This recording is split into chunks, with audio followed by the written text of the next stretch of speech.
Fabián, ¿puedes Ya, subir el link del programa? ahí estamos en vivo ya. Saludarlas a todas, a todos y a todes a un nuevo programa de Acción Sindical, una producción de EcoTV en conjunto a la NEF Araucanía. Hoy día nos encontramos en otro de nuestros paneles para hablar de exactamente el presupuesto cero. Para ello tenemos de invitados y invitadas a Sandra Marín, ya la conocen, es dirigente de la Araucanía, es presidenta de la NEF Araucanía. Y hoy día también nos acompaña Aldo Reyes, que es el secretario nacional de la Asociación de Funcionarios de Chile Deportes y además es vicepresidente de la NEF Araucanía. Y por otro lado tenemos a Yuri Contreras, que es secretario nacional de ANFUR Sename y es vicepresidente de Negociación y Relaciones Gubernamentales de la NEF. Ya ahí presentándoles a las panelistas, a los panelistas. Bueno, la temática de hoy en día era el presupuesto cero o base cero. Y para empezar, sería importante que nos expliquen un poco en qué se basa esto para quienes nos están viendo hoy en día. No sé si Aldo. Bueno, ¿cómo están todos? Buenas noches. Bueno, esta es una idea dentro de las muchas que precisamente el gobierno ha aprovechado y se ha aprovechado de la situación de pandemia en la cual vivimos y en la que ha tratado de introducir modificaciones y cambios a la legislación que vayan en directo beneficio de las grandes empresas, de los grandes poderes económicos del país, y además de poder hacer cambios que tienen que ver principalmente con la reducción de la capacidad del Estado de avanzar en el logro y la obtención o el crecimiento del Estado como un garante de los derechos de los ciudadanos. Así como esta circunstancia en la que muchos de los presupuestos que estaban originalmente destinados a cumplir funciones de la población actualmente se encuentran o reducidos o simplemente eliminados desde los distintos servicios, y lo que se pretende es hacer en base a una evaluación que se hizo en la empresa hace años atrás. Ya hay incluso antecedentes del año 2015 adelante y se ha estado haciendo una auditoría en cada uno de los servicios, y en base a esa auditoría, donde se están revisando los distintos programas, la propuesta de presupuesto base cero, es decir, que a partir del año 2021, gran parte de estos programas, de los presupuestos que cada sector o cada ministerio tiene, y cada uno de los servicios que derivan de ellos, finalmente van a ser evaluados de tal manera de decir cuáles podrían incluso ser modificados y derechamente algunos ser eliminados del presupuesto de los programas que actualmente se desarrollan mucho en el Estado. Eso tiene varias connotaciones porque en realidad limita y reduce la capacidad del Estado y el poder y el tamaño del Estado, que es una de las grandes aspiraciones del sector político que actualmente nos gobierna, y que por lógica y por cuestión ideológica, para ellos la reducción del Estado es parte de su programa de gobierno. Segundo, tiene también el riesgo para los funcionarios públicos, y acá donde nosotros como dirigentes sindicales de la ANEF nos estamos preocupados, y también como dirigentes nacionales de algunas asociaciones, en el sentido de que esto pueda significar para los funcionarios públicos que actualmente se desempeñan los distintos programas una posibilidad real de ese sentido, porque al reducirse los programas, en definitiva, se reduce también la necesidad de tener dentro de ellos algunos funcionarios contratados. Eso es en términos bien resumido y general lo que nosotros nos preocupa del presupuesto base cero. Muchas gracias, Aldo. Para continuar un poco esto, y me queda como esta duda de una cuestión que pasa mucho en cómo se toman las decisiones hoy en día, en si en la construcción de este presupuesto en base a cero están participando en la y los funcionarios hoy en día de las asociaciones en general. No sé si Yuri nos puede contar un poco de eso, si están participando, si tienen alguna incidencia incluso dentro de esta construcción de un presupuesto. Hola, mira, en primer lugar, para complementar lo que decía nuestro compañero, fundamentalmente el presupuesto cero es una metodología americana que se utiliza a nivel de empresas privadas, ¿ah? Y que tiene que ver fundamentalmente con el ahorro del gasto en términos de hacer más efectiva y más eficiente la gestión. El tema es que las políticas públicas ¿cierto? No tienen rédito o su construcción es de largo plazo. Tú no puedes evaluar una política pública de un año para otro si es que efectivamente no impulsa una política que tiene un promedio de resultados a los 2, 3 años de que se impulsa. Entonces, el gobierno lo que ha hecho es impulsar esta política, el ministro Briones ha hecho impulsar esta política dentro de un marco general de políticas que lo que buscan en el fondo es de alguna manera confirmar o refundar el modelo de Estado subsidiario. Y en ese sentido, evidentemente los trabajadores que tenemos una opinión distinta, porque somos nosotros los que prestamos servicios y somos los que de alguna manera atendemos las necesidades de la población, los que rechazamos ese modelo y evidentemente no hemos tenido, y recién hemos tenido un par de conversaciones con el gobierno respecto a este tema, pero no hemos tenido ningún espacio para manifestar nuestra oposición y nuestra opinión. Y de hecho, hemos estado elaborando a través de un equipo técnico asesor de economistas una contrapropuesta que vamos a llevar al Congreso, porque evidentemente la ANEF y los trabajadores rechazamos este presupuesto o esta idea de presupuesto base cero que va a impulsar el gobierno para el presupuesto 2021, que va a afectar aproximadamente va a ser un recorte entre el 10 y el 15% del presupuesto del Estado. Eso equivale más o menos a entre 5.600 a 6.000 millones de pesos. Cada peso significa una política pública menos. Cada peso significa un trabajador menos para atender las necesidades de la gente. Entendemos que hay una situación de pandemia, pero la crisis económica viene hace rato, la crisis económica viene gestándose hace muchos años. Y esto se enmarca, digamos, en la política del gobierno que más que resolver el tema de la pandemia, busca salvar su modelo de desarrollo. Un modelo de desarrollo que gestó, su crisis gestó un levantamiento de los chilenos en el despertar del 18 de octubre y que se ha visto agudizado hoy día con la pandemia. Yo te diría, digamos, que hay un gobierno sordo, que no busca, donde los trabajadores públicos no tenemos espacio y que evidentemente tendremos que buscarlo con la forma y los mecanismos que nosotros podamos desarrollar. Gracias, Yuri. Y bueno, ya teniendo un poco de base y conocimiento respecto a eso, ¿cómo lo ven en la región, Sandra? ¿Cómo nos puedes contar cómo lo están viendo? Si solamente están llevando como este debate en una visión nacional o también lo están viendo focalizado y cómo podría afectar a las regiones incluso. ¿Tienen los micrófonos apagados? Hay que tener presente que el presupuesto de la nación repercute en todos los territorios. Es por eso que es importante involucrarse en estos temas, no solo por ser del ámbito público. Aquí se está empezando, o ya empezó el proceso de discusión del proceso o de elaboración del proceso 2021 y en donde se define para dónde se van a priorizar los dineros, en qué sectores.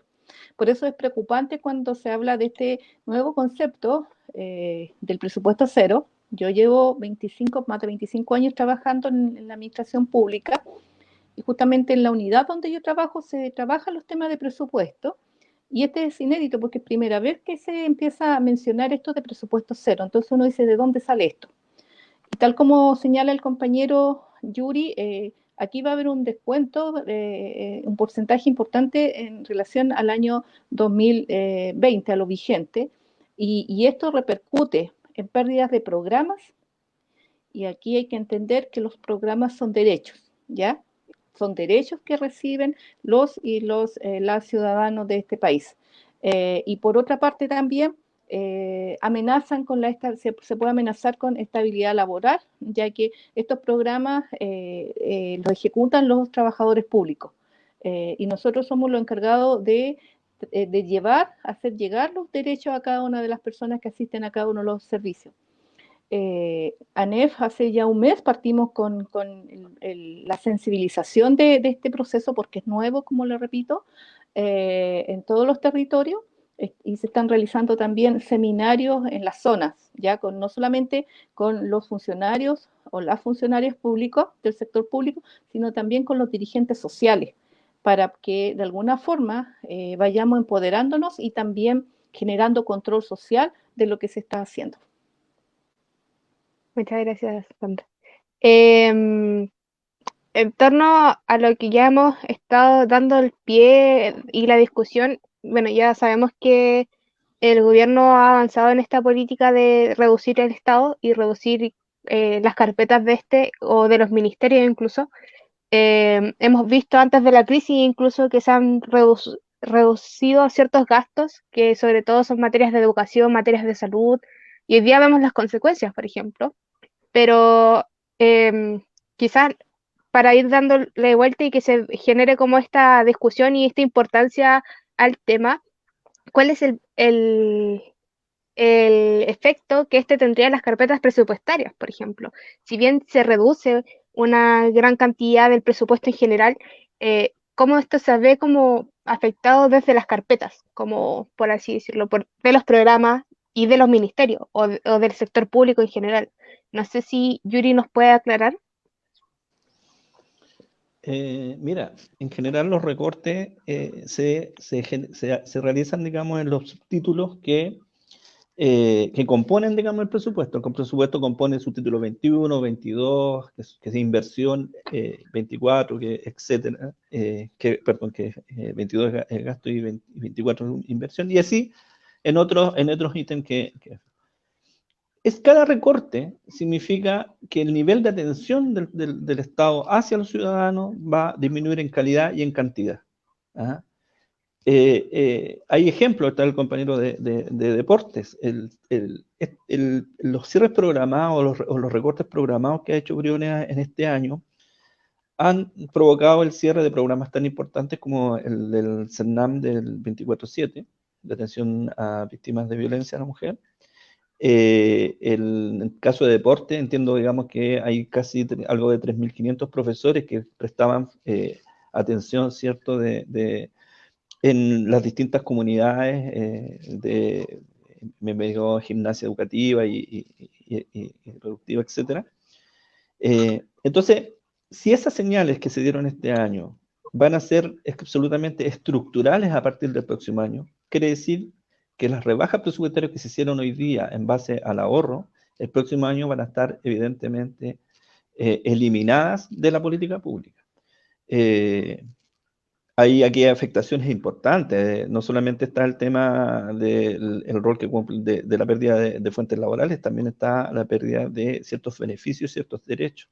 Los cambios son absolutamente estructurales, entonces lo que viene es una disminución absoluta de la capacidad del Estado de resolver el problema de la gente. Aquí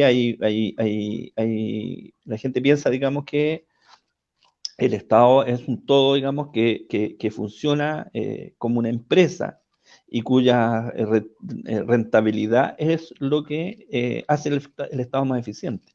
Y eso no es así.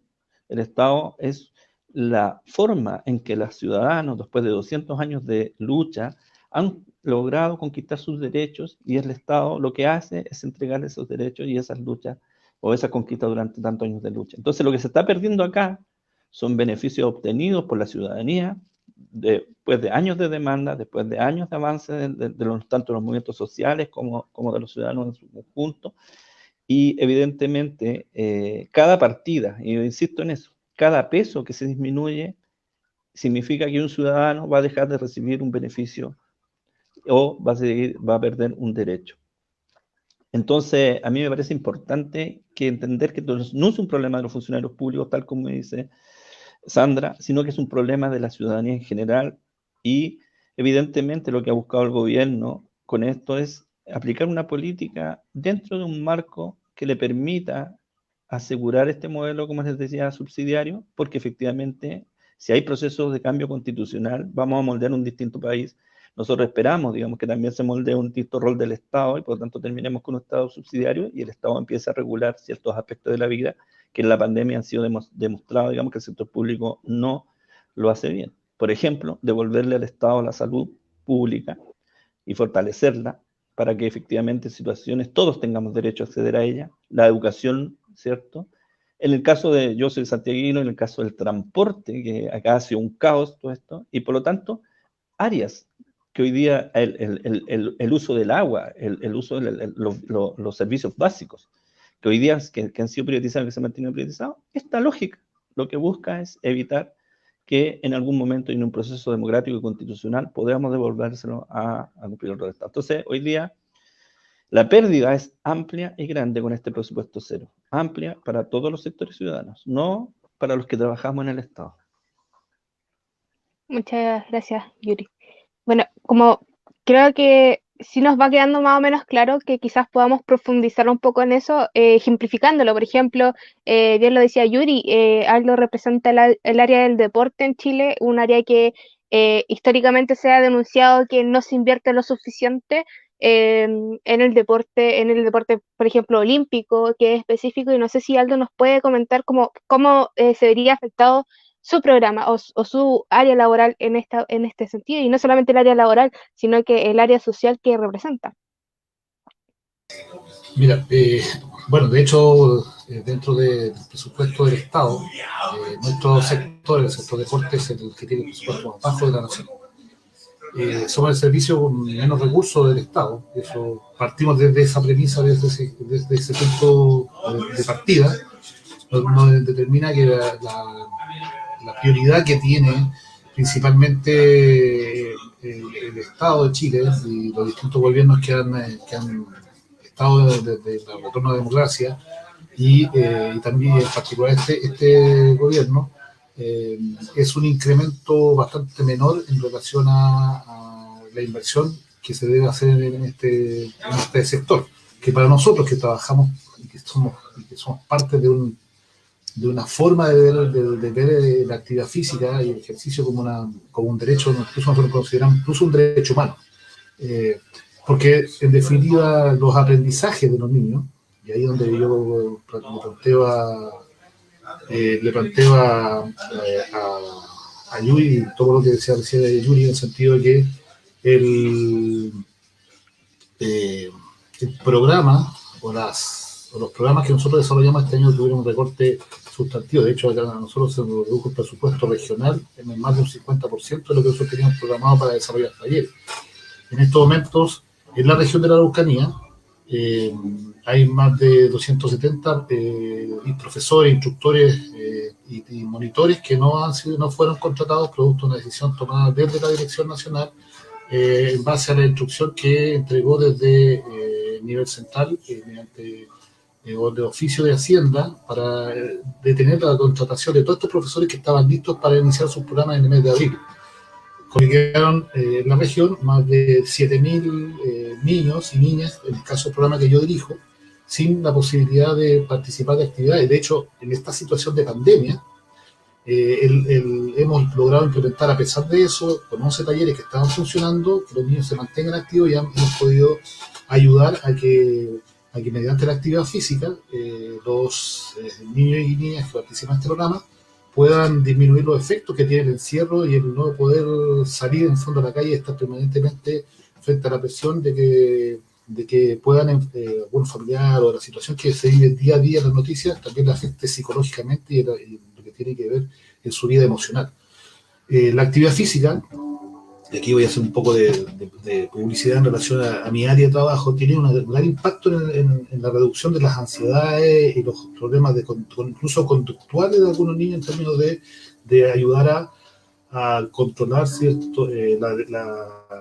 tanto la depresión como otros aspectos de su personalidad. Y sin embargo, en estos momentos tenemos a todos esos niños sin hacer nada. Entonces acá el gran temor que nosotros tenemos, y para que nosotros podamos ver cambio en la sociedad, cambio, por ejemplo, desde el punto de vista de los hábitos alimenticios. Un dato, por ejemplo, que es muy grave en la región. ¿Tú sabías que más del 50%, de acuerdo a la evaluación que hace Junji e Integra en los niños de menos de 6 años, en estos momentos tienen niveles de sobrepeso, ¿ya? Y en algunos casos obesidad, sobre el 50% de la población infantil que participa en los jardines Junji e Integra? Eso nos está trazando una línea de salud pública en la que vamos a tener enfermedades no transmisibles que en el futuro se van a manifestar en la salud y va a afectar el sistema de salud del país. Es decir, vamos a congestionar aún más nuestro sistema de salud, producto de niños y niñas que van a desarrollar problemas graves de hipertensión, de problemas de diabetes y otros tipos de enfermedades no transmisibles, que son producto precisamente de los malos hábitos que nosotros tenemos. Y para hacer ese cambio, tal como decía Yuri, toda política pública necesita un tiempo que no es menor para que nosotros veamos un cambio real en las conductas, en el comportamiento de la población, pasan 5 o 6 años. Por lo tanto, una medición anual de un programa es una medición absolutamente insuficiente para evaluar la efectividad y el logro que se puede tener con esa política pública. Por lo tanto, partir con esta lógica de la empresa privada, pensemos que una reforma educacional se demora 25 años en instalarse en un país. O sea, para que nosotros veamos los resultados de una reforma que hagamos al día de hoy al sistema educacional en Chile, nosotros recién vamos a poder ver los resultados de esa política pública y vamos a poder hacer las evaluaciones pertinentes en concreto en 25 años más. Es decir, una generación que pase por este proceso. Por lo tanto, traer al mundo público y al Estado lógica del mundo privado 100% no es garantía de que esta evaluación y esta forma de definir el presupuesto le pueda permitir a la población obtener los beneficios que la política pública persigue. Por eso es, en el caso nuestro, tal como decía Yuri, la contratación de 3.500 profesores, instructores que año a año atienden a una población bastante significativa de ciudadanos y también de niñas y niños, significa automáticamente dejarlo al margen y bajo la constante preocupación de si estos programas van a seguir. O sea, hasta el día de hoy, no solamente profesores, sino también beneficiarios y usuarios de nuestros servicios preguntan permanentemente cómo vamos a implementar estos programas para que puedan seguir funcionando. Y con esta política de establecer un presupuesto base cero, todos estos programas quedan en el aire y no tenemos claridad. Una cuestión importante que Yuri dijo al pasar y que creo que quiero relevar, el hecho que efectivamente no existe de parte de la autoridad ninguna discusión con ninguno de los involucrados, en este caso, no solamente con los funcionarios públicos, que deberíamos ser los primeros en participar del diseño de un presupuesto o de ideas sobre el presupuesto, sino también con los beneficiarios.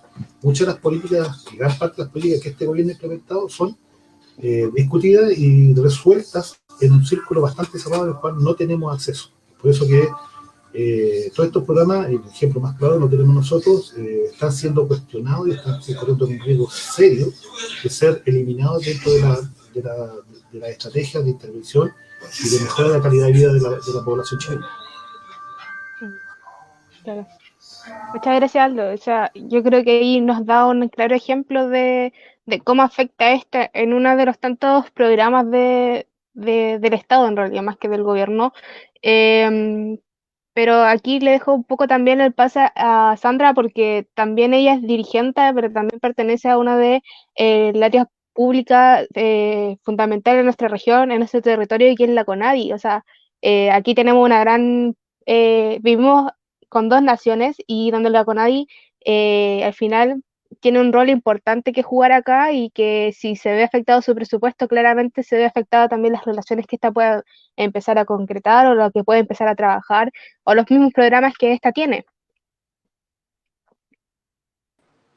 Así es, el año 2010, una pésima gestión que tuvimos ese año de una administración, se ejecutó solamente el 12% del Fondo de Tierras y Agua, y eso significó que no hubo ejecución del subsidio del 20A, ni la ejecución tampoco del 20B. O sea, eso es como, fue impresentable, ya que ese presupuesto se perdió y nunca más se vuelve a recuperar, a pesar de que van habiendo aumentos. Pero nosotros deberíamos haber tenido hasta altura el doble, quizá el presupuesto, sin embargo, que teníamos en esa época.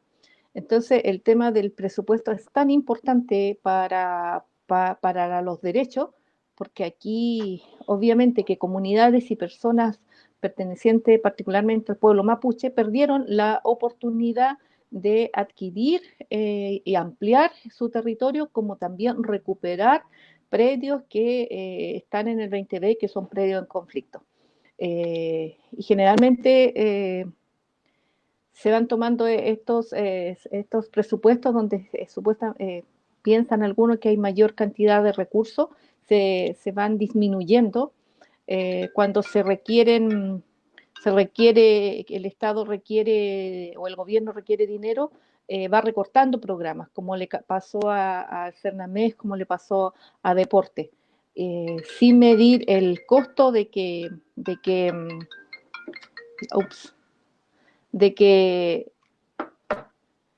se pierden derechos. Y esos derechos son derechos adquiridos.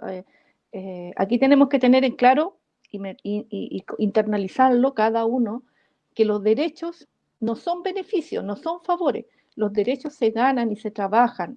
Yuri lo decía en un principio, el Estado es una forma donde hay derechos adquiridos y se mueve así, con la ejecución de la entrega de esos derechos. Y eso es lo que se está perdiendo, en definitiva. Pero es importante internalizarse, ¿no? Aquí el día a día no puede pasar desapercibido. Si hay falta de dinero, si no hay dinero para estudiar, no hay dinero para comer, es porque el Estado no está resolviendo el tema de derechos y no es beneficio, esto no son ya el beneficiario, ya hace rato se sacó eso del vocabulario en el sector público. Aquí todos somos personas sujetos de derechos. Mm.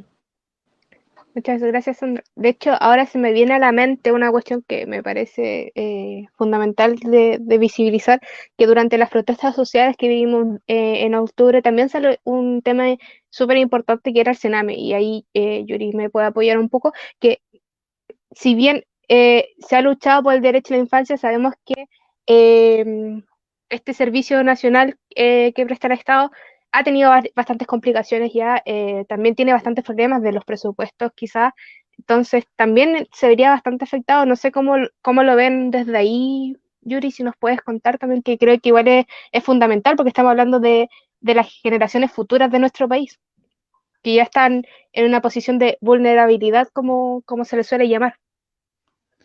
Sí, mira, yo quiero desmitificar algunas cosas y para que la gente entienda lo que pasa con Sename. Sename es un servicio que está privatizado. El 92% del presupuesto de Sename es para transferencias a privados. El Sename funciona igual como funcionan los colegios municipales subvencionados. Es decir, se le paga a un privado por la atención de un niño en un programa que fue licitado, igual que el mercado. Por eso nosotros decimos que este cambio, esta reforma al Sename que se hizo es falsa, porque lo único que se hizo fue cambiar el nombre. ¿Ah? Se cambia solo el nombre. El financiamiento, la estructura sigue siendo un Estado pequeñísimo, en protección estábamos hablando de 14 residencias de 3.000. Ese es lo que es público, el resto es privado. Entonces, cuando la gente ve situaciones de vulneración de derechos y dicen, en el Sename se me pasó tal cosa en tal institución, todos entendemos que es Sename. No hay una distinción en que esa es una institución privada, colaboradora del Sename, que funciona de manera privada y con financiamiento del Estado. Entonces, esta reforma que se hizo al Sename y que apuntaba a mejorar las garantías de esos niños, lo único que ha hecho es mejorar el subsidio para los privados. Y hay que hacer una distinción, sí, yo quiero hacer una distinción importante. Acá hay 4 corporaciones grandes o 5 corporaciones grandes que manejan el negocio de la infancia en Chile. Y esas corporaciones son grandes consorcios, corporaciones que tienen presencia en todo el país, que compiten con las pequeñas instituciones que buscan mejorar el tema de la infancia. Entonces, para que la atención de la infancia en Chile, de la más vulnerada, como tú decías, mejore, es necesario cambiar estructuralmente la fórmula de financiamiento. Y el Estado, tal como lo hacen, lo demandan muchos trabajadores que trabajan en estas instituciones colaborativas, que dicen, ¿por qué nosotros no somos también parte y nos convertimos en funcionarios públicos y esta política de cuidar la infancia, tal como dice el eslogan de los niños primero para los gobiernos, se haga realidad? Para eso necesitamos que el financiamiento sea público, que los funcionarios pasen a ser, las instituciones pasen a ser parte del Estado, de manera tal, digamos, que el control efectivo esté en nuestras manos y no en instituciones privadas que efectivamente muchas de ellas, no todas, pero muchas de ellas, lucran con lo más pobre y vulnerable de este país y como dices tú, lo que de alguna manera uno busca ayudar a reinsertar socialmente y que puedan tener algún futuro. Es terrible, digamos, que te cuente. El Sename es un tema gigantesco. Yo te lo planteo desde el punto de vista de este presupuesto cero. Significa que efectivamente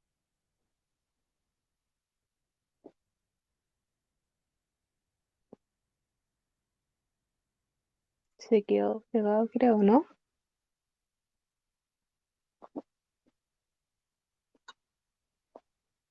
Ya, ahí tuvimos un pequeño problema técnico en medio de la discusión. Em, bueno, no sé si Yuri podrá volver enseguida, pero ya hemos visto más o menos. Ahí está, Ahí ahí está. justo volvió. Entonces, lo que te quería decir es que esta idea del presupuesto base cero apunta a todo lo contrario lo que la ciudadanía, la gente, el chileno a pie, el común y corriente, necesita de un país, de un buen Estado. ¿Ah? Este presupuesto cero significa la pérdida notable de derechos, la pérdida notable de beneficios y de políticas públicas. Sename es una señal absoluta. O sea, mientras no haya ley de garantía, y para terminar con el tema Sename, mientras no haya ley de garantía, porque una cosa es que el Estado provea a través de privados, igual que cualquier industria, cualquier empresa, a que garantice derechos. Cuando el Estado garantice derechos, efectivamente los niños van a tener un mejor bienestar que lo que tienen hoy día con este proyecto que fue aprobado hace poco en el Congreso y que donde los trabajadores una vez más no tuvimos posibilidades de tener opinión, salvo con algunas bancas y algunos diputados. Eso. Muchas gracias, Yuri.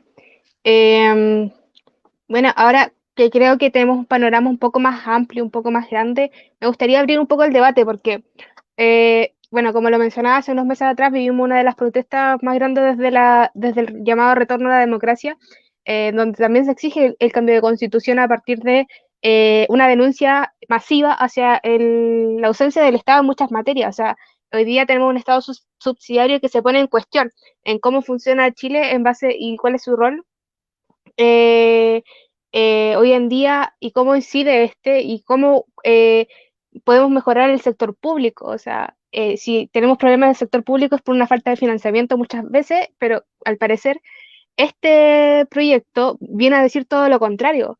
O sea, quizás puede ser incluso una medida que tiene el propio gobierno para decirnos que por mucho que tratemos de cambiar las cosas, vamos a tener siempre un freno, o también nos pone en cuestión el abrir el debate y ahí me gustaría que Sandra pudiera iniciar un poco cuál crees que podría ser la incidencia social en esto. O sea, hoy día no está en el debate público.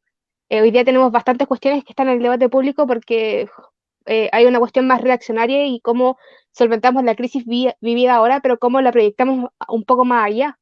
O sea, se aprueba esto y ya no vamos a tener presupuesto que nos gustaría tener. Sí, bueno, yo no tengo claro, por ejemplo, cuántos son no recuerdo, no es que no lo tenga claro, cuántos son los ministerios, ¿ya? Y cada ministerio tiene una particularidad, un grupo objetivo, y todos los ministerios tienen la misma importancia que el más robusto, que uno de obras públicas, por ejemplo, al ministerio de, no sé, minería, por decirlo. Y todos estos ministerios tienen subsecretaría, tienen secretarías regionales y tienen los servicios que dependemos de esos ministerios. Y eso es el nivel central, ya eso se le llama como nivel central. Entonces, ¿qué es lo que está pasando? Aquí se va a ver una rebaja en el presupuesto, ya lo mencionamos, de un día a un 15%. Entonces, ¿cuáles son las alertas?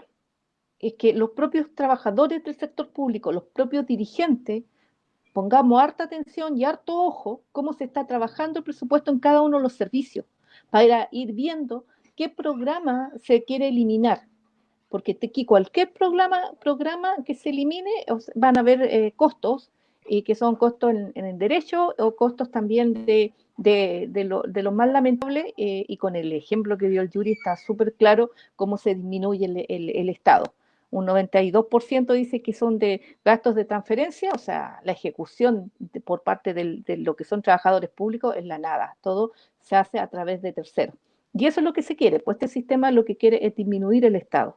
Entonces, la primera cosa es poner ojo en los servicios en donde se quiere quitar derechos a través de eliminación de programas, pero también hay que poner énfasis cómo se van a mejorar algunas demandas que están súper claras, y ahora con este tema de la pandemia nos quedó claro, bueno, hace rato ya Salud se venía denunciando el déficit que había en salud, pero con esto, o sea, que los propios trabajadores estuvieran haciendo mascarillas, que estén ahí trabajando 24/7 porque no hay personal idóneo o no hay los recursos para nuevas contrataciones, de que se tuvieron acá en la región que arrendar hoteles. También me parece que hay unas leyes que el Estado puede tomar espacios físicos para implementar estas medidas si estamos en un tiempo de urgencia. ¿Por qué se le tuvo que pagar al Hotel La Frontera? ¿Cuántos hoteles que hay acá para poder atender a los enfermos? Entonces, se fijan que se está lucrando, el sector privado está lucrando con esta crisis sanitaria. Ojo, y si nosotros tuviéramos los hospitales, porque lamentablemente aquí tiene que ver con el sistema de salud en términos de atención, pero también está cómo prevenimos a todos de no llegar a un sistema de salud, y eso tiene que ver con varios factores, pues, que tiene que ver con la alimentación sobre todo, o sea, aquí hipertensos, diabéticos, enfermedades que a lo mejor para 20 años atrás hubiésemos estado todos tiquitaca, pues, no tendríamos estos grupos de riesgo, pero en la actualidad sí. Entonces la salud no solamente tiene que ver con llegar al Cefán, al hospital, al consultorio, tiene que ver cómo se hace la prevención. Y esa también tiene que ser una demanda y una fuerte demanda. Y, y, y contar con los espacios dignos. Aquí tenemos el consultorio Miraflores, que tú entras y te enfermas. Yo he estado varias veces porque tenemos una asociación ahí, tiene subterráneo, y en los subterráneos funcionan también centros de atención a los usuarios, tienen un pequeño espacio donde los funcionarios, ahí los trabajadores almuerzan, están con sus colaciones, un espacio que ni siquiera tiene luz natural, menos ventilación. Es un espacio en que en vez de ir a sanarse, se enferma. Psicológicamente te va generando también esos quiebres emocionales por ese encierro. Entonces, así estamos como país. No estamos preparados para catástrofe, no estamos preparados para esta pandemia, no hemos estado preparados, y los costos los están pagando los trabajadores, los más vulnerables, y por eso tantos que han partido ya para la otra tierra. Claro, sí. Em, bueno, pero como para seguir un poco más allá, eh, hoy día, por ejemplo, en Temuco y a nivel nacional empezamos a ver protestas. De nuevo, de a poco van surgiendo. A unos meses atrás estaban protestando por el hambre, pero hoy día al parecer es un conjunto de todo. O sea, hoy día no tenemos salario y tampoco tenemos una incidencia del Estado que nos gustaría. Por ejemplo, con este veto presidencial el congelamiento de los servicios básicos, por ejemplo, con el tema de las pensiones, que podemos pasar a hablarlo después. Pero crees tú que es como cómo incidimos socialmente en estas políticas públicas que se quieren implementar, o antipolíticas públicas, mejor? Sí, pues, son bien lamentables los últimos anuncios que hizo el presidente para la clase media, porque esta clase media es media para abajo, pues, más media pobre por el nivel de endeudamiento. Entonces, seguir endeudándose si no te dan los recursos, yo creo que en un buen porcentaje de hogares hay más de un cesante. O está el hombre o la mujer están sin trabajo, con hijos grandes, con hijos chicos, no sé, pues son distintas realidades. Entonces, ¿qué nivel de endeudamiento se va a tener si se rebaja un salario, si se rebajan dos salarios, si la gente está con el sueldo mínimo? Y ha sido importante e interesante también cómo a través de las mismas redes se han manifestado la disconformidad frente a esas medidas que no solucionan. Ahora, la solución más inmediata, pero lo más inmediato y lo más justo, tiene que ver con el retiro del 10%, que ya está la idea de legislar de tus ahorros, porque digamos las cosas como son. La AFP aquí no ha puesto ni un peso extra para las pensiones, todo lo ha puesto el Estado. Y el Estado lo pone de acuerdo también a los impuestos que cada uno coloca. Si aquí aquí no hay ningún regalo de nada. Entonces, Yo creo de que hay temor, hay incertidumbre de salir a las calles por el contagio, que no es un tema menor. Ya tenemos que reconocer que no están, está el espíritu, están las ganas, pero también tenemos que hacernos cargo de que va a costar quizás un poco, no mucho, ¿ya? Porque cuando hay hambre, cuando no hay trabajo, cuando va a empezar ya empezó la delincuencia a raíz de lo mismo, entonces viene el cansancio y la gente va a salir, y va a salir igual. Pero esta masa contestataria que se está generando frente a los anuncios, primero la ciudadanía en general está escuchando qué anuncio hay o se está informando. Y eso es importante, es un valor muy importante el estar informado de lo que está pasando. Muchas gracias, Sandra. Y me gustaría igual repetirle un poco la pregunta a Aldo para escuchar su visión también, de cómo puede ser la incidencia del mundo social en este eh, tipo de antipolítica pública, porque al final viene a afectar a las políticas públicas ya existentes. Sí, mira, la verdad que todas las medidas que actualmente está tomando la autoridad son una incubación permanente, seguir echándole leña al fuego, con el fin de seguir defendiendo un modelo económico que ya no da respuesta. O sea, aquí el tema es claro. El sistema de AFP, el problema que tiene es que en estos momentos la pregunta es, ¿están efectivamente los fondos para pensiones en el fondo? ¿Están los recursos? Yo creo que gran parte de esos recursos ya no están en el fondo, están repartidos en préstamos, en aportes a privados, a incluso el mismo Estado dentro de sus políticas públicas.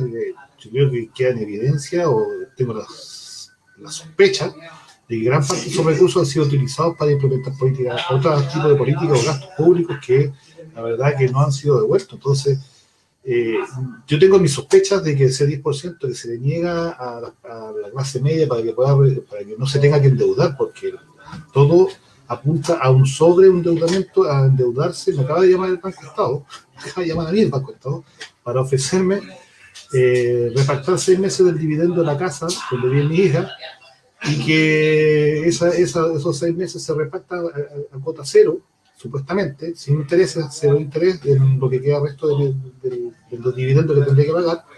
Pero lo que no te dice y lo que no sabes, con un eufemismo de la UEF, ese interés está cargado en la UEF, porque la UEF sube día a día, por lo tanto el interés igual lo pagas. Entonces, gran parte de la población está cansada de entender que el Estado no se hace cargo del bien común y solamente entrega, mediante este modelo económico, la responsabilidad, o se desliga de la responsabilidad del bien común, entregándola solamente al mercado, y que el mercado regule, y que en el fondo la clase, la mal llamada clase media, que es una clase pobre, que está sobreendeudada, y que si del 100% de los recursos que recibe una persona aunque sean altos, si de ese 6%, el 80% lo destina a pagar deuda, simplemente es una persona tan pobre como el que gana 300 o 200 mil pesos, porque en definitiva eso es lo que le queda para vivir el resto del mes.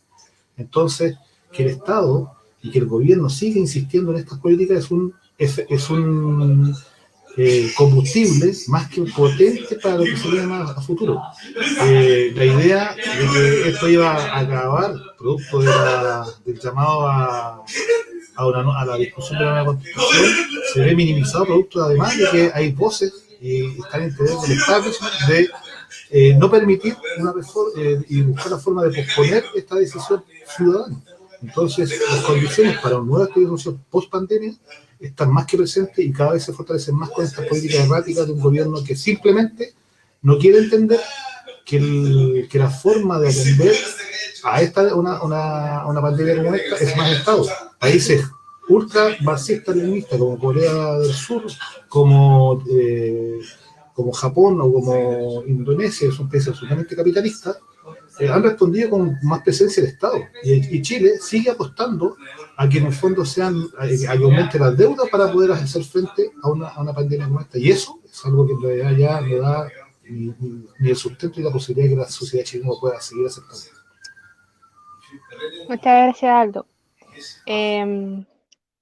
Me gustaría también escuchar a Yuri, como su visión igual puede ser desde un ambiente un poco más nacional, quizás, de cuál es la incidencia del mundo social hoy en día, eh, cuál es quizás la acción que se pueden tomar, como de ejecutar presión, de al menos visibilizar lo que está pasando, porque al final vemos que tenemos a un gobierno que es reaccionario hacia la opinión pública. Si la opinión pública decae hacia el presidente, se dan respuestas, si bien no nos gusta, se dan algún tipo de respuesta al final, como lo vimos con este programa de endeudamiento a la clase media, o es una respuesta a algo, pero mala respuesta, pero una respuesta igual. Bueno, el gobierno no puede renunciar a su caracterización ideológica. Todas las políticas implementadas para resolver el problema económico durante la pandemia han estado centradas, digamos, en traspasar todos los gastos y todos los costos a los propios trabajadores. Y te doy todos los ejemplos que han habido. Seguro de cesantía. Es decir, durante 3 meses los trabajadores con su dinero se pagaron el sueldo, evitando, digamos, caer en la cesantía. Cuestión, digamos, que después de 3 meses las empresas no han podido ser repuestas, no han podido seguir caminando, y los capitales acumulados, que están algunos en paraísos fiscales y otros, digamos, porque estoy hablando de la mayoría de las grandes empresas, ¿sí? No han pagado ni un peso de esta pandemia. Imagínate que respecto al tema de la ampliación del postnatal, la propuesta del gobierno implica que sean las mujeres las que a través de sus seguros también financian la atención de esos niños y financian, digamos, sus periodos, digamos, de continuar, digamos, en el periodo postnatal. FOGAPE, supuestamente programa de asistencia para la pequeña y mediana empresa. Absolutamente, se calculaba que iban a haber 1 millón de aportes, de préstamos a través de la banca, con tasas de interés muy bajas, etcétera, etcétera. Aproximadamente son 160.000 las empresas que andan, de 1 millón que se decía. Respecto a los 12.000 millones del famoso acuerdo nacional, que le generó un oxígeno importante a un grupo de familias, pero un estanque gigantesco al gobierno, quiero decirte, digamos, que se planteó que son 12.000 millones de pesos como gasto máximo, no es que sean 12.000 millones lo que se va a gastar, el máximo son 12.000 millones. Pero como este gobierno tiene en todos sus acuerdos letras chicas, ya sea cuando cuenta los fallecidos, los enfermos por coronavirus, que finalmente terminaron que despejar las cifras. Lo mismo ha ocurrido, digamos, con el IFE, el ingreso familiar de emergencia, que supuestamente iba a abarcar a 4 millones de familias, o a 3 millones y tantos de familias. Finalmente se mantuvo la cifra en 2.100.000, y además muchas familias que habían tenido el subsidio anteriormente hoy día lo perdieron, dados ciertos archivos o ciertos documentos, digamos, que le generaban un financiamiento mayor al que tenían y por lo tanto no pudieron acceder.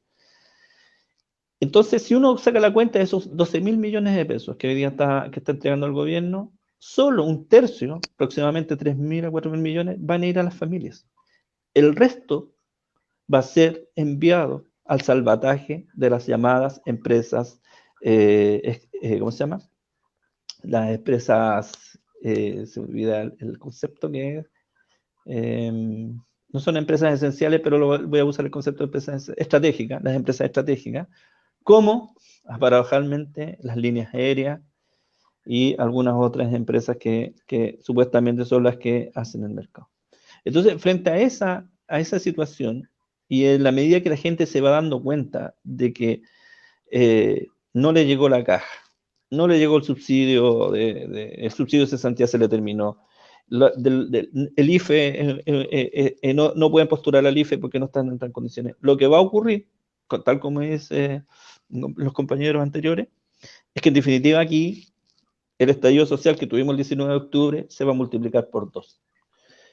Y en definitiva, de hecho, la represión en Santiago, porque si no lo saben, porque no sale en la televisión, acá hay protestas todos los días, casi todos los días, en distintas poblaciones, porque la gente tiene hambre, La cesantía ha provocado hambre, la cantidad de ollas comunes. Yo vivo en Ñuñoa, en una comuna que se supone que es de clase media alta. Acá la cantidad de ollas comunes que se han ido constituyendo reflejan la necesidad, digamos, de la gente, sobre todo de los adultos mayores, de recibir un beneficio público y estatal que garantice que, estando en cuarentena, puedan comer. Eso no está ocurriendo, la represión es absoluta, que las bombas lacrimógenas llueven todos los días. Yo vivo en Grecia con Salvador, pleno centro de Santiago, y aquí las barricadas son todos los días, y por la gente. Entonces, hay una explosión social y hay un movimiento social que se mantiene latente, que está despierto, y que una vez que se termine el estado de excepción, es que parece a este gobierno lo único que le interesa es alargarlo, va a terminar, digamos, con la gente en las calles nuevamente. Yo espero, digamos, que se avance en un proceso constitucional que efectivamente garantice que este estallido social no tenga los costos que ya tuvimos, con varias personas fallecidas y varios compañeros y personas heridas en sus ojos, mutiladas en sus ojos, porque en definitiva, yo les insisto, en definitiva, mientras el gobierno atiende la pandemia con una política neoliberal de subsidio, además implementa toda una política de seguridad pública. Por si no lo sabían, hoy día el gobierno está presionando para que los proyectos de ley respecto a el financiamiento a la nueva CNI, que en el fondo hoy día quieren ponerle suma urgencia en el Congreso, de tal, digamos, tener a la disposición las platas para infiltrar al movimiento social. O sea, como que si el movimiento social fuera un problema para ellos de carácter solamente político y no fuera un problema de carácter social. La gente se organiza y evidentemente el estallido social que ocurrió el 19 de octubre se va a volver a replicar. Es imposible no hacerlo con esta lógica de mercado y en esta lógica donde el gobierno solo ha favorecido o ha traspasado el costo a los trabajadores y ha favorecido a la gran industria como mecanismo de resolver el problema económico. Eso es lo que el gobierno ha instalado, resolver el problema económico del modelo y no resolver el problema de la alimentación y el sostenimiento de las familias en sus casas. Las protestas son en Santiago y me imagino que en regiones deben estar agudizándose. Acá todos los días en Peñalolén, 60 detenidos, 30 detenidos en las comisarías. Nosotros trabajamos con gente de derechos humanos y que están informando paulatinamente la cantidad de personas que están detenidas. Y eso está ocurriendo en varios sectores de Santiago. Así que yo creo, digamos, que esto no se va, esta falsa política asistencial de este gobierno va a terminar con un estallido social mucho más grande que el que tuvimos en octubre. Claro. Y Yuri, como para seguir preguntándote algo que igual es importante, bueno, hemos visto que hay un avance en esta propuesta, yo creo que igual va avanzando como silenciosamente, pero ¿tú crees que es posible revertirla de alguna forma bajo el mismo juego político o el espacio político en el cual se construye? Por ejemplo, hoy en día quien está, cuando se tienen que ver cosas de presupuesto, es la Cámara de Diputados y Diputadas quienes tienen que aprobarlo. Entonces, en este caso es lo mismo. Mira, nosotros, en este caso funciona igual. Efectivamente, el presupuesto de la Nación lo fija el gobierno a través de con un proyecto de ley que va a la Cámara de Diputados y la Cámara de Diputados aprueba. La Cámara de Diputados no puede cambiar el presupuesto. Solamente lo aprueba o lo rechaza. Es el Ejecutivo el que tiene tiene un gobierno presidencialista, así que es el Ejecutivo el que tiene el patrimonio. El año pasado nosotros, dentro de la negociación de la mesa del sector público, logramos revertir la posición del gobierno y logramos rechazarle el presupuesto 2 veces hasta que el gobierno se diera, digamos, en varias iniciativas propias de los trabajadores y propias de la negociación. Ahí, acuérdate que negocian la mesa del sector público aglutina a las 14 confederaciones de trabajadores del sector público centralizado y descentralizado. Este año vamos a hacer el mismo ejercicio, ya lo estamos haciendo. Estamos trabajando con diputados y senadores, presentándoles nuestras propuestas, generando la discusión de manera tal, digamos, que cuando llegue el momento en que el gobierno presente este proyecto de presupuesto cero, sea rechazado. Y volvamos a la lógica histórica de que el presupuesto anterior se adecúa o ¿cómo se llama? Se incrementa en base fundamentalmente a la subida del costo de vida, que es el IPC. Por lo tanto, nosotros vamos a hacer ese esfuerzo, en eso estamos. La ANEF está trabajando en eso, estamos trabajando no solamente con las distintas bancadas de diputados y senadores, sino que además estamos trabajando con otras confederaciones de trabajadores, tanto del sector público como del sector privado, planteando nuestra posición como ANEF, indicando cuáles son nuestras principales dudas respecto a este presupuesto cero y fundamentando el impacto que va a tener en la población en que la política pública deje de existir. O sea, de alguna manera rebajada. Yo creo, digamos, que hay un tema que a mí me parece que el mundo político abandonó, que estuvo en la mesa de negociación en su momento, que fue el impuesto a los más ricos. Parte del financiamiento de la política pública hoy día se podía hacer tranquilamente con aplicar un impuesto a la riqueza en Chile a aquellas familias que ganan sobre los 3.000 millones de dólares al año. Y ahí hay varias familias, incluyendo la del presidente. ¿Ah? Pero a esas familias no se les toca. Entonces, se le toca al trabajador que gana 400.000 pesos, se le toca su subsidio de cesantía, con el cual tiene que pagarse su subsistencia los últimos 3 meses, pero esa familia que gana, como Luxis, que gana 16.000 millones al año, yo no sé si dejarlo en 15.000 millones, porque pague 1.000 millones de pesos, va a ser un poco más pobre. ¿Ah? O va a pasar, digamos, va a cambiar de categoría su vida. Entonces, creo que este país tiene que entender de una vez por todas que en la medida en que el mercado no resuelve sus problemas, en la medida que el Estado subsidiario no resuelve sus problemas, un proceso constitucional donde participen, efectivamente sea democrático, donde participe la mayoría de los chilenos, pueda modificar las normas y las reglas con que estamos viviendo y pueda construir un nuevo mecanismo de desarrollo social, pueda construir un Estado más fuerte que efectivamente garantice derechos y evidentemente se establezcan condiciones mínimas para que los más ricos paguen los impuestos que tienen que pagar, de manera que la distribución, que es una de las distribuciones peores del mundo, se revierte en Chile y todos tengamos acceso a lo que hemos producido, porque acá está demostrado con la pandemia, paradojalmente, que capital hay. Si Luxi no ha dejado de tener la plata que tiene, pero cuando los trabajadores dejaron de producir, este país dejó de tener riqueza. Y por lo tanto queda demostrado que los que producen la riqueza son los trabajadores y no el capital. Yo me quedo hasta ahí con mi intervención. Eso. Sí, muchas gracias. Pero aún así creo que hay una cuestión en debate que es, claro, tenemos dos cuestiones que hoy día vemos que el impuesto a los más ricos, que este impuesto tiene que ser aplicado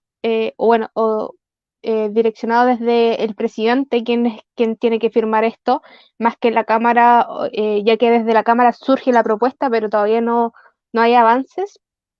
Y bueno, como última pregunta a Sandra en específico, le quería ver cómo están las relaciones o cómo ve ella las relaciones en torno a esto, como lo que mencionaba Yuri, que se puede rechazar desde la Cámara de Diputados y se está hablando con los senadores y diputados y diputadas, pero hoy día también vemos esta nueva derecha o esta derecha como más social que surgió de repente, pero ¿cómo lo ves tú? ¿Cómo tú crees que esto se puede revertir rechazándolo? Porque vemos, por ejemplo, sectores como de Mario Desbordes que ha aprobado diferentes proyectos, o incluso ha salido a decir que él está a favor del postnatal de emergencia, que está a favor de ciertas cuestiones que se categorizan como más social, más que de endeudamiento.